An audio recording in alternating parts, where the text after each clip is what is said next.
Hi. Hello.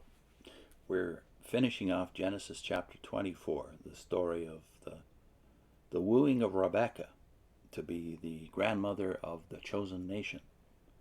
And we're starting at 24, verse 53. Mm-hmm.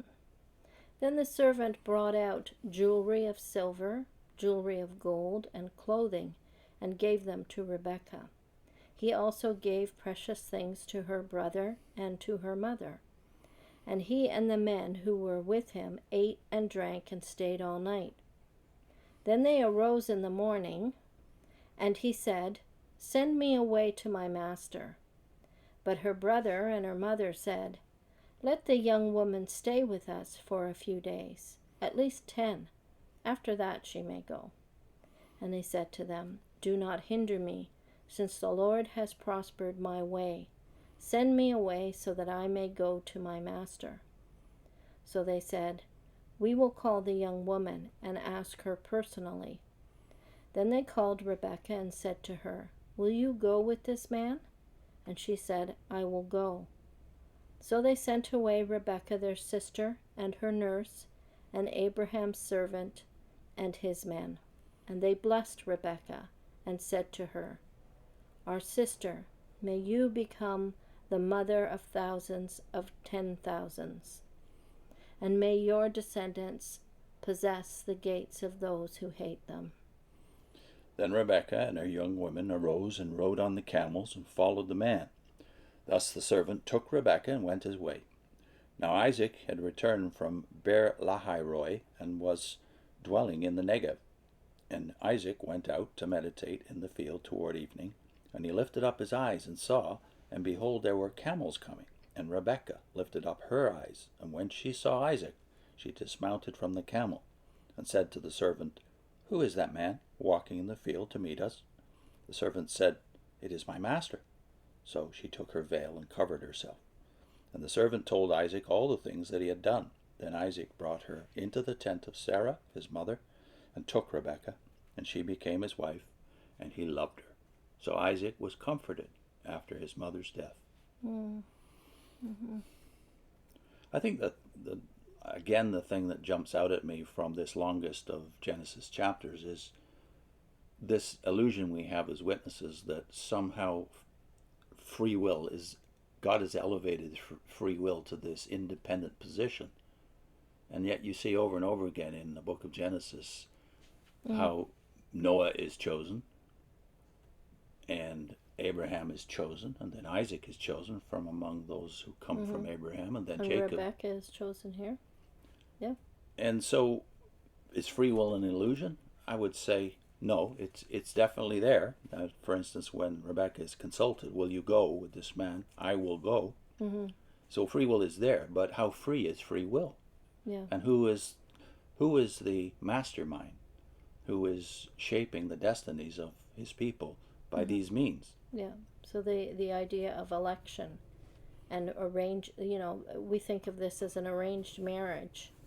Not just on human standpoint. She saw the hand of God in the way this was done, and that's probably what moved her to obey what she saw as the hand of God. And Laban and the rest of the family apparently feel the same way. They think that God has arranged this. Yeah. How uncool this idea is. Even of arranged marriage is an uncool idea to us nowadays, although much of the world still operates that way. But how about the idea of God arranging? Yeah. And not just marriages, everything, the events, and here I think the character of the people who he has elected. He is shaping their character by the events as they unfold, even the negative events, right? Right.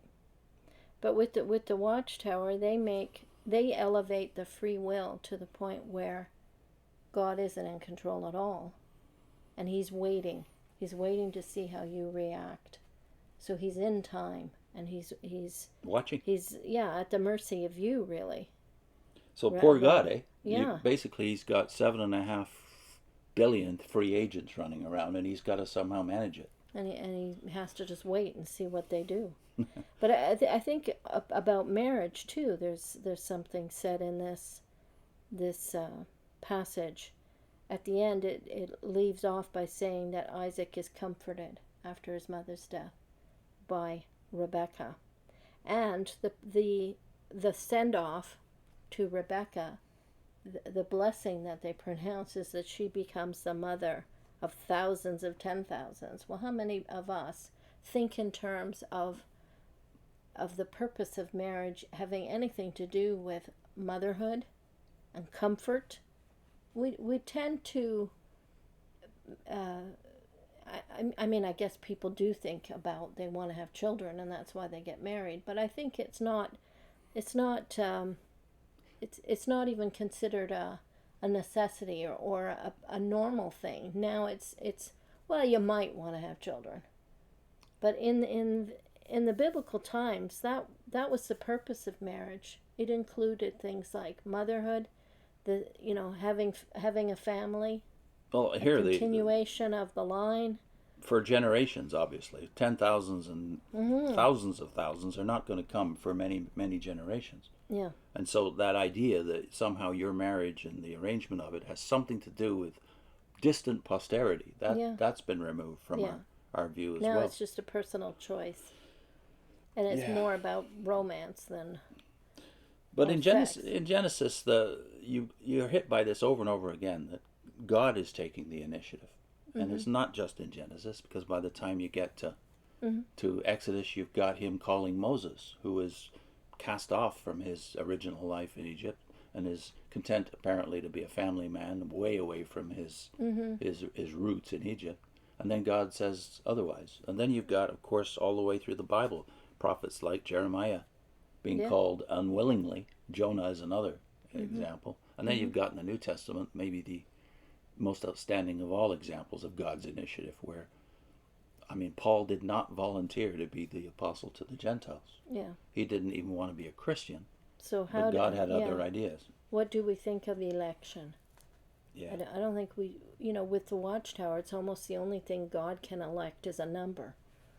He can't elect individual people. That's beyond the. But beyond his freedom? Yeah. Okay. We have the ultimate freedom. Yeah. It's a terrible perversion of scriptural teaching. Mm-hmm. And that the facts are right there in the New World Translation too. Yeah.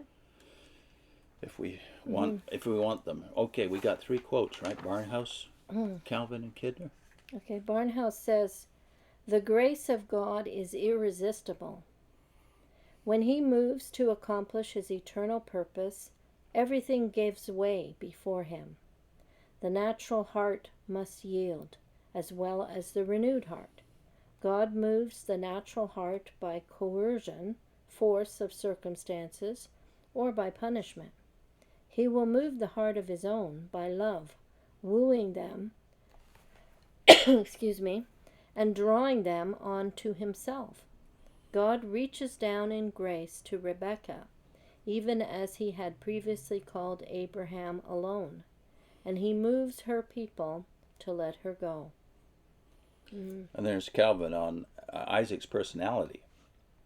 Isaac went out in the evening to meditate or to pray, for the Hebrew word may mean either. It is probable that he did this according to his custom, and that he sought a place of retirement for prayer, in order that his mind, being released from all avocations, might be the more at liberty to serve God. Whether, however, he was giving his mind to meditation or to prayer, the Lord granted him a token of his own presence in that joyful meeting. And then Kidner, "To the very end, God's will for Isaac continued to make demands on Abraham's faith, with old age and wealth to anchor him to the past or present. He now looked on steadfastly to the next stage of the promise and acted with decision. The story, told with unobtrusive artistry, gives the living form to the charge, 'In all thy ways acknowledge him, and he shall direct thy paths.' At this distance from the event, we can see how decisively the courageous obedience of a few individuals over a family matter was to shape the course of history." God has left nothing to chance, right? Yeah. The thought occurs to me as you read this that that apparently it's the habit of Isaac to go outside. We don't know very much about Isaac at all. Yeah. And yet this little glimpse into his Habits. habits. And then you see the story that's coming up in a chapter or so, which is the birth of the twins from Rebekah and Isaac. Mm-hmm. And how that plays out in the personalities of the two boys. Isaac likes to be outside to meditate, to pray. And then you've got the tension between the two boys, one of whom is an outdoor man, and the other one is apparently quite quiet. Yeah. And meditative and a bit more private and less outgoing than his brother. Mm. And you wonder how much of this is the personality of Isaac going into both of them, right? Mm-hmm. Yeah. We got some links, right? One link, is Jehovah's Witnesses God sovereign? If he's reacting to our free will, who is sovereign? Yeah. That's John Wenham, isn't it? Yes. John Wenham series. Mm-hmm. And I guess the bottom line that we want to, again, underline is God not only providentially orders the events of people's lives, and we kind of give him permission to do that if we're witnesses, right? But he also orders the character. He shapes the character, not just the lifeline, but the character of the individuals he's going to use, oftentimes by what we would consider to be negative situations.